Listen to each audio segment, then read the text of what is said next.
नमस्कार, आप देख रहे हैं न्यूज वन इंडिया। मैं हूं आपके साथ पूजा यादव। बिहार चुनाव से पहले बढ़ी है तेजस्वी और तेज प्रताप की मुश्किलें। पूर्णिया के दलित नेता शक्ति मलिक की हत्या पर तेजस्वी फंस गए हैं। तेजस्वी, तेज प्रताप यादव समेत 6 लोगों पर केस दर्ज हुआ है। पूर्णिया के एसपी विशाल शर्मा का शक्ति मलिक हत्याकांड पर बयान। जरूरत पड़ी तो तेजस्वी और तेज प्रताप से पूछताछ होगी। पूर्णिया के एसपी कह रहे हैं शक्ति की पत्नी के बयान पर हार थाने में मामला दर्ज हुआ है। तेजस्वी यादव, तेज प्रताप यादव, अनिल साधु इस पूरे मामले में मुख्य आरोपी हैं। कालू पासवान, मनोज पासवान सहित 6 लोग मुख्य अभियुक्त। तो रानीगंज विधानसभा से चुनाव लड़ने की तैयारी में थे शक्ति मलिक।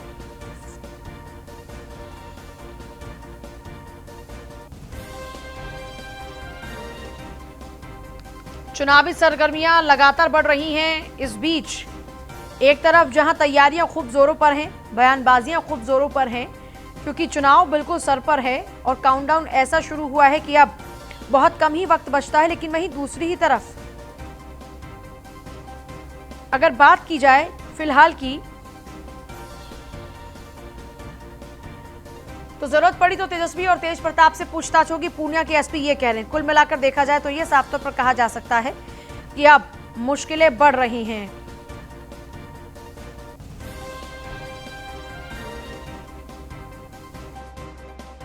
पुलिस को जब भी किसी संज्ञेय अपराध की सूचना मिलती है, जैसा कि सर्वोच्च न्यायालय का ललिता कुमारी वर्सेस यूनियन ऑफ इंडिया जो केस लॉ है उसमें स्पष्ट रूप से परिभाषित है कि संज्ञेय अपराध की सूचना मिलने पर किसी प्रकार की प्रिलिमिनरी इंक्वायरी का प्रावधान नहीं है और उसमें हम लोग को प्राथमिकी दर्ज करनी है। तो क्योंकि कल मर्डर हुआ था, परिजनों के द्वारा संज्ञेय अपराध की सूचना दी गई है, उसके आधार पर पुलिस में प्राथमिकी दर्ज की गई है और फर्दर हम लोग इन्वेस्टिगेशन के क्रम में साक्ष्य एकत्रित करेंगे कि किसकी क्या भूमिका है। इस मामले में इनके पूछताछ भी की जाएगी तेजस्वी के लोगों का नाम। जैसे जैसे इस मामले में इन्वेस्टिगेशन के क्रम में पुलिस को साक्ष्य एकत्रित किए जाएंगे तो जिनके विरुद्ध भी साक्ष्य आएंगे निश्चित रूप से उनके ऊपर कानूनन कार्रवाई भी की जाएगी और बाकी पूछताछ हम लोग जिनसे हम लोग को उचित प्रतीत होगा उन लोग से पूछताछ भी की जाएगी।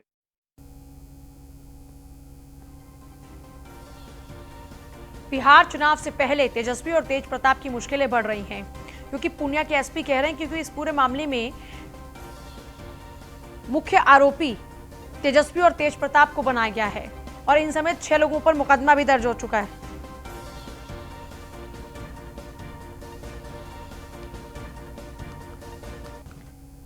और वहीं आरजेडी के प्रदेश कार्यालय में एक प्रेस कॉन्फ्रेंस की गई और आरजेडी के वरिष्ठ नेता मनोज झा ने सरकार पर निशाना साधा। मनोज झा ने कहा कि जो फोन बंद हो चुका है उस नंबर से बार बार फोन कर संदिग्ध तरीके से पैसों की मांग की जा रही है, जबकि फोन कब का कई जगहों से बंद हो चुका है। मनोज झा ने बीएसएनएल को जो सरकार की उपक्रम है उसे खुली चुनौती दी है। अगर इस तरह की बातें सामने जांच में आती हैं तब हम इसका भरपूर जवाब देंगे।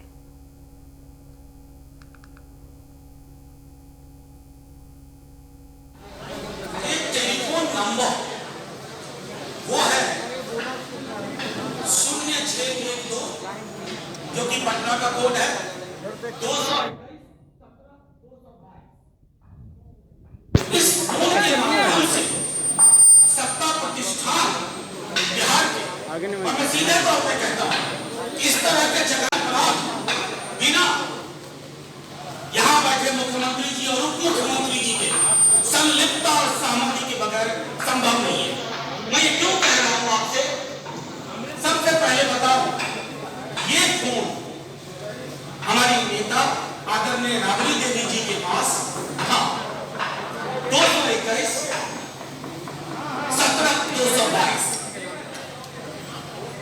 2016 ईस्वी में ये फोन वहां से डिस्कनेक्ट हो गया, जिसके कागजात मेरे पास है।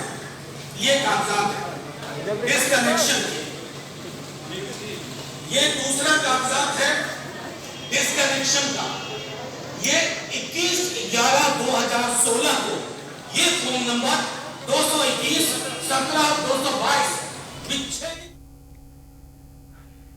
जेडीयू ने प्रत्याशियों का ऐलान कर दिया है और नीतीश कुमार ने प्रत्याशियों का ऐलान किया है। मोकामा से राजीव लोचन है, बरबीघा से सुदर्शन चुनाव लड़ेंगे, सूर्यगढ़ा से रामानंद, अगियाव से प्रभुराम उम्मीदवार होंगे। वहीं करहगर से वशिष्ठ सिंह, जगदीशपुर से कुसुमलता कुशवाहा, झाझा से दामोदर रावत को जेडीयू ने टिकट दिया है। पहले चरण की सीटों पर एनडीए के प्रत्याशी 6 अक्टूबर से नामांकन करेंगे। नामांकन के अंतिम दिन 8 अक्टूबर को एनडीए के कई प्रत्याशी पर्चा भरेंगे।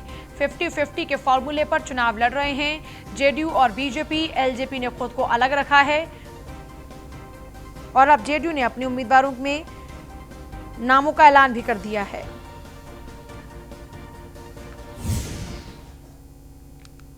आरजेडी ने भी अपने प्रत्याशियों का ऐलान कर दिया। रामगढ़ से प्रदेश अध्यक्ष जगदानंद सिंह के बेटे को टिकट दिया गया है। शनिवार को महागठबंधन में सीटों का बंटवारा हुआ। आरजेडी के हिस्से में 144 सीटें आई हैं। कांग्रेस को 70 और भाकपा को 19 सीटें, माकपा को 4, भाकपा को 6 सीटें दी गई। देखिए, भाकपा माले को 19 और भाकपा को 6 सीटें दी गई। इस तरीके से गठबंधन में टिकटों का बंटवारा हुआ है।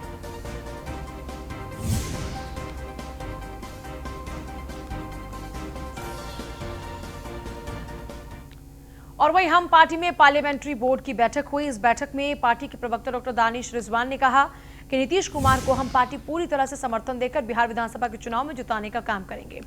बिहार में जो विकास के काम हुए हैं वो जनता के समक्ष हैं। प्रवक्ता doctor Danish Rizwan parliamentary board की बैठक में पार्टी उम्मीदवारों के नामों की चर्चा होने की बात भी कहते नजर आए और रिजवान ने कहा कि प्रत्याशियों के चयन के लिए हम के राष्ट्रीय अध्यक्ष जीतन राम मांझी को कहा गया है कि जल्द ही नामों की घोषणा भी हो। देखिए, हिंदुस्तानी अवाम मोर्चा के पार्लियामेंट्री बोर्ड की बैठक खत्म हो गई है। बैठक में तमाम सदस्यों ने ये निर्णय लिया है कि प्रत्याशियों के चयन की जो जवाबदेही होगी वो राष्ट्रीय अध्यक्ष जी को उसके लिए अधिकृत कर दिया गया है कि राष्ट्रीय अध्यक्ष जी ही श्री जीतन राम मांझी जी ही प्रत्याशियों का चयन करेंगे और उसकी घोषणा हम जल्द ही करेंगे। हमारा स्पष्ट कहना है, पार्लियामेंट्री बोर्ड में इस बात की चर्चा हुई है कि किसी भी कीमत पर हम नीतीश कुमार जी के हाथ को मजबूत करेंगे और एक मजबूत सरकार बिहार में बनाएंगे जिसने बिहार का विकास करके दिखाया है। नीतीश कुमार जी और एनडीए को मजबूत करने के लिए हिंदुस्तानी अवाम मोर्चा के तमाम कार्यकर्ता ज़मीनी स्तर पर काम करेंगे। और मैं पुनः बता दूं कि पार्लियामेंट्री बोर्ड ने तय किया है कि जो भी प्रत्याशी होंगे उसके चयन के लिए पूरी तरीके से हमारी पार्टी के राष्ट्रीय अध्यक्ष श्री जीतन राम मांझी जी को बीजेपी सांसद छेदी पासवान ने महागठबंधन पर निशाना साधते हुए कहा कि महागठबंधन बिखरने के लिए ही बना था और उसकी परिणति देखने को सामने मिल रही है। कहा, विधानसभा चुनाव 15 साल के कुशासन और 15 साल के सुशासन के बीच होने जा रहा है। जनता ने तय किया है कि सुशासन को चुनने का वो मन बना चुकी है। इसी कड़ी में एनडीए को लेकर भी बयान दिया। कहा कि हर दल की कोशिशें होती हैं कि वो ज्यादा से ज्यादा सीटों पर चुनाव लड़े, लेकिन मुद्दों को सुलझा लिया गया और एनडीए में सब कुछ ठीक ठाक चल रहा है। एनडीए में है, हम लोगों को कहीं कोई विरोध नहीं है। हल्का फुल्का है तो समाप्त हो जाएगा। और रही बात पुराना महागठबंधन राजद का गठबंधन जो है उसमें लोग भगदड़ बजा रहे हैं। जितना कहा कि मन मुताबिक उनको टिकट नहीं मिल रहा है, सीट नहीं मिल रहा है, इसलिए चाह रहे हैं कि हम ज़्यादा से ज़्यादा सीट लें और दूसरी पार्टी में जा रहे हैं। और वो लोग अंततोगत्वा जा करके हो सकता है कि 2 ही मोर्चा चल रहा है देश में, राज्य में 3 मोर्चा बने और सारे लोग एक दूसरे के साथ रहेंगे और साथ ही महागठबंधन के साथ ही चुनाव लड़ेंगे। इसके अलावा कोई विकल्प नहीं है। कोई इधर भाग रहा है, कोई उधर भाग रहा है। और जो महागठबंधन है वो तो बिखरने के लिए ही बनता है। बिखरना है, आज नहीं कल उनको बिखरना है। कैमूर जिले के चैनपुर विधानसभा क्षेत्र से बसपा प्रत्याशी जमा खान ने पर्चा दाखिल किया। चैनपुर विधानसभा क्षेत्र से बीजेपी के बृजकिशोर बिंद बिहार सरकार के खनन मंत्री हैं। इनसे जमा खान सीधे टक्कर ले रहे हैं। पिछले चुनाव में मंत्री बृजकिशोर बिंद कम मतों से हारे थे। इस दौरान बसपा के प्रत्याशी जमा खान ने बताया कि विकास लोगों का मुद्दा है और इस गवर्नमेंट में विकास नहीं हुआ। हमारे क्षेत्र में सिंचाई का बहुत सा काम बाकी है। हमारे विधानसभा क्षेत्र में 1 सेंचुरी के कारण ग्रामीण महुआ, पियार और तेंदू पता नहीं चुन पाते हैं। अगर हमारी सरकार बनती है तो 1 सेंचुरी हटाने का प्राथमिकता से हम काम करेंगे। विकास के मुद्दे पर अभी तक विकास कोई हमारे चैनपुर विधानसभा में नहीं हुआ। जो सिंचाई का मामला है, हमारे यहाँ बड़े पैमाने पर सिंचाई की व्यवस्था गड़बड़ है। सिंचाई की व्यवस्था है, रोड का है, कई जगह अधौरा प्रखंड में कहीं लाइट की व्यवस्था है। सेंचुरी अधौरा में सेंचुरी कर दिया गया। वहाँ पे कुछ ऐसे चीज़ें जो भगवान ने, मालिक ने, प्रकृति ने दिया है, महुआ है, पियार है, तेंदू का पत्ता है, सेंचुरी के नाम पर उसको रोक दिया जाता है। उसी में लड़ाई लड़ूंगा ताकि वहाँ का जो गरीब जनता है कम से कम उसके लिए 2 पैसे कमा सके, अपने पेट का पालन कर सके। जेडीयू के वरिष्ठ नेता विश्व मोहन मंडल आरजेडी में शामिल हो गए। पूर्व सांसद और जेडीयू के वरिष्ठ नेता हैं विश्व मोहन मंडल। आरजेडी के प्रदेश अध्यक्ष जगदानंद सिंह ने उनको मेंबरशिप दिलाई, सदस्यता दिलाई है। नेता प्रतिपक्ष तेजस्वी यादव की उपस्थिति में उनको सदस्यता दिलाई गई।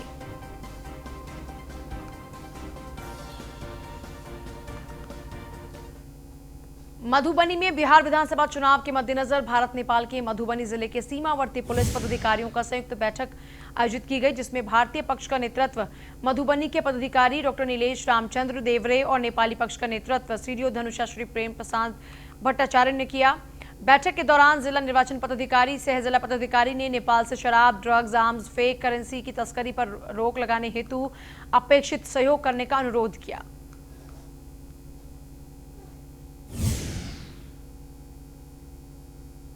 और वहीं चलिए आगे बढ़ेंगे। बिहार विधानसभा चुनाव में लोक जनशक्ति पार्टी के संसदीय बोर्ड की बैठक में एनडीए से अलग होकर 143 सीटों पर चुनाव लड़ने के फैसले के बाद लोजपा कार्यकर्ताओं ने समस्तीपुर में रंग गुलाल एक दूसरे को लगाकर जश्न मनाया।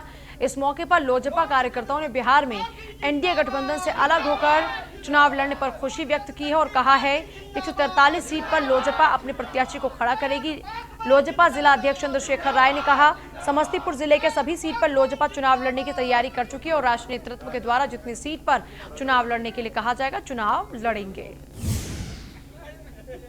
जिले में ही नहीं पूरे बिहार में माहौल एक लहर है। चली रे चली हवा चली, चली लोजपा की हवा चली। ये हवा चल चुका है चिराग पासवान को और चिराग पासवान का मुख्यमंत्री बनना भी तय है।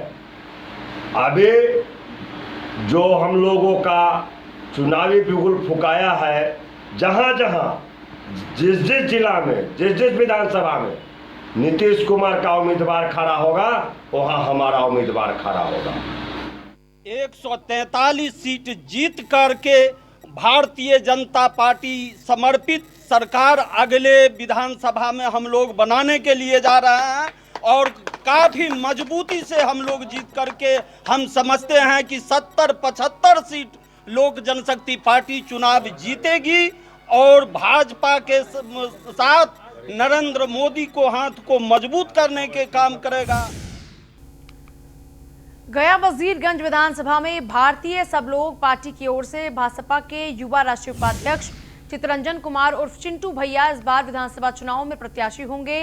लगातार जनसंपर्क और चुनाव अभियान हेतु बैठकों का सिलसिला जारी है। इसी कड़ी में आज भाजपा की बैठक बुलाई गई, जिसमें प्रखंड अध्यक्ष, पंचायत अध्यक्ष और बूथ कमेटी के मेंबर्स पहुंचे थे। आज वजीरगंज विधानसभा के चुनाव को लेकर के वजीरगंज की महान जनता यहां पर आई है और सभी ने निर्णय लिया है कि आगामी 6 तारीख को 6 अक्टूबर को नामांकन प्रक्रिया में हिस्सेदारी ली जाए और उस दिन हम लोग नामांकन करें। और आप सभी जानते हैं कि 28 तारीख को यह महापर्व है। सब तो पर्व होता है लेकिन लोकतंत्र का यह महापर्व है जिसमें हमारा एक मत हमारे भाग्य की दिशा को बदल सकता है। इसलिए तमाम वजीरगंज के लोगों के बीच छत्तीसगढ़ के मुख्यमंत्री भूपेश बघेल ने कहा कि राज्य सरकार छत्तीसगढ़ के वनांचल क्षेत्रों में वन आधारित उद्योग लगाने के लिए उद्यमियों को हर संभव मदद देगी। राज्य के उद्यमियों से इसके लिए आगे आने का आह्वान किया गया है। मुख्यमंत्री भूपेश बघेल अपने निवास कार्यालय में उद्योगपतियों और विभिन्न औद्योगिक संगठनों के पदाधिकारियों से राज्य में वन आधारित औद्योगिक इकाइयों की स्थापना को लेकर आयोजित बैठक में चर्चा कर रहे थे। मुख्यमंत्री ने राज्य में भरपूर वन संपदा के समुचित दोहन और इसके जरिए स्थानीय लोगों को रोजगार से जोड़ने के लिए राज्य में वन आधारित औद्योगिक इकाइयों की स्थापना पर राज्य सरकार की ओर से हर संभव सहयोग दिए जाने की बात कही।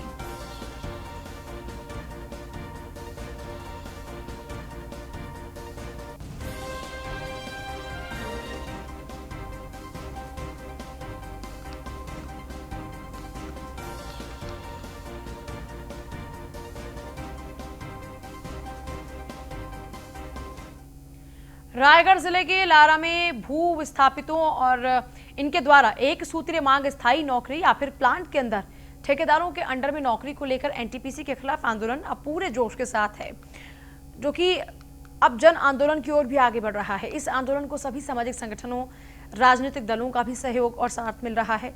इसके बावजूद एनटीपीसी प्रबंधन कुंभकर्ण नींद में सोया है।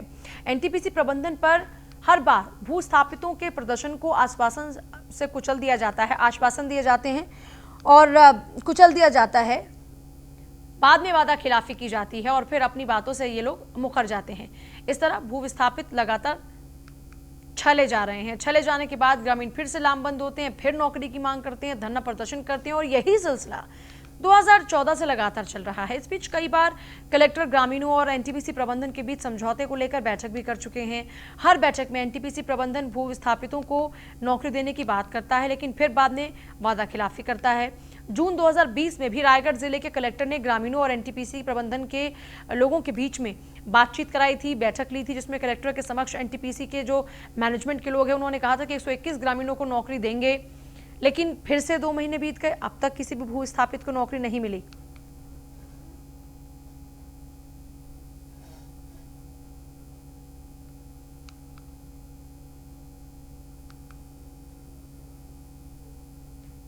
और दुर्ग में फसल खराब होने पर किसान ने आत्महत्या कर ली।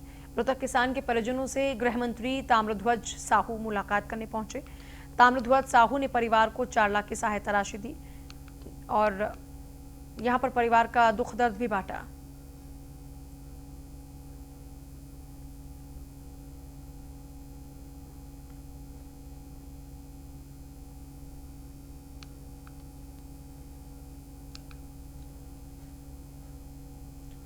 दिल्ली के मुख्यमंत्री अरविंद केजरीवाल ने वायु प्रदूषण और धुंध की समस्या को लेकर एक डिजिटल प्रेस कॉन्फ्रेंस की। इस दौरान दिल्ली सरकार के नए कैंपेन युद्ध प्रदूषण के विरुद्ध कैंपेन की घोषणा की गई। मुख्यमंत्री ने कहा कि इस साल प्रदूषण हमारे लिए जानलेवा हो सकता है क्योंकि कोरोना फैला है। हमने बहुत काम किया लेकिन हमें संतुष्ट नहीं होना चाहिए। इस कोरोना के साल में हमको अपने बच्चों के लिए प्रदूषण कम करना होगा। आज से हम प्रदूषण के खिलाफ युद्ध छेड़ रहे हैं। युद्ध प्रदूषण के विरुद्ध है और इसी नाम से कैंपेन का आगाज हुआ है। केजरीवाल ने कहा कि पिछले 5 सालों में दिल्ली में सभी ने मिलकर प्रदूषण बढ़ने नहीं दिया। हमारे यहाँ ट्रैफिक भी बढ़ा, इंडस्ट्रियल एक्टिविटीज, इकोनॉमिक एक्टिविटी भी बढ़ी, लेकिन दिल्ली में पॉल्यूशन बढ़ने की बजाय कम हुआ है। दिल्ली में 2014 से 2019 तक प्रदूषण में 25% की कमी आई है। केजरीवाल ने कहा कि उनकी सरकार ने इलेक्ट्रिक व्हीकल पॉलिसी पहले ही लॉन्च की, जो देश ही नहीं दुनिया की सबसे बढ़िया पॉलिसी है। दिल्ली में प्रदूषण बढ़ जाता है। प्रदूषण के बढ़ने का एक बड़ा कारण इन 2-3 महीनों में होता है कि आसपास के राज्यों के अंदर जो पराली जलती है उस पराली का धुआं पूरे केवल दिल्ली में नहीं कह रहा, मैं तो कई बार ये सोचता हूँ कि किसान अगर पराली जलाने के लिए मजबूर होता है तो सबसे ज़्यादा धुआं तो उसको बेचारे उस किसान को और उसके परिवार को बर्दाश्त करना पड़ता है। दिल्ली तक आते आते तो धुआं थोड़ा कम हो जाता होगा, वो गांव के लोगों को बर्दाश्त करना पड़ता है, किसानों को बर्दाश्त करना पड़ता है। उसके ऊपर आसपास के राज्य जो भी काम कर रहे हैं, लेकिन दिल्ली के अंदर जो अपना पोल्यूशन है इसको कम करने के लिए हम जो कुछ भी कर सकते हैं हमें करना चाहिए। पिछले 5 साल के अंदर दिल्ली में आप सब लोगों ने मिलके, दिल्ली के अपने 2 करोड़ लोगों ने मिलके बहुत अच्छा काम किया, बहुत मेहनत की, बहुत लगन के साथ दिल्ली के लोगों ने अपना प्रदूषण बढ़ने नहीं दिया। पूरी दुनिया के अंदर हर शहर के अंदर ट्रैफिक बढ़ने की वजह से, इंडस्ट्रियल एक्टिविटी बढ़ने की वजह से, इकोनॉमिक एक्टिविटी बढ़ने की वजह से, 100 चीज़ों की वजह से प्रदूषण बढ़ रहा है। दिल्ली ने एक शानदार काम ये करके दिखाया कि हमारे यहाँ ट्रैफिक भी बढ़ा, हमारे यहाँ इंडस्ट्रियल एक्टिविटी भी बढ़ी, हमारे यहाँ सब कुछ बढ़ा, इकोनॉमिक एक्टिविटी भी बढ़ी, लेकिन दिल्ली के अंदर प्रदूषण बढ़ने की बजाय 2014 से 2019 के बीच में प्रदूषण एक्चुअली कम हुआ है। PM 2.5 2014 में एवरेज था 154 और PM 2.5 2018-19 में था 115, 25% कम हो गया। ये आप लोगों ने करके दिखाया, दिल्ली के लोगों ने करके दिखाया। पिछले 5 साल में दिल्ली के लोगों ने बहुत बड़े बड़े काम करके दिखाए हैं।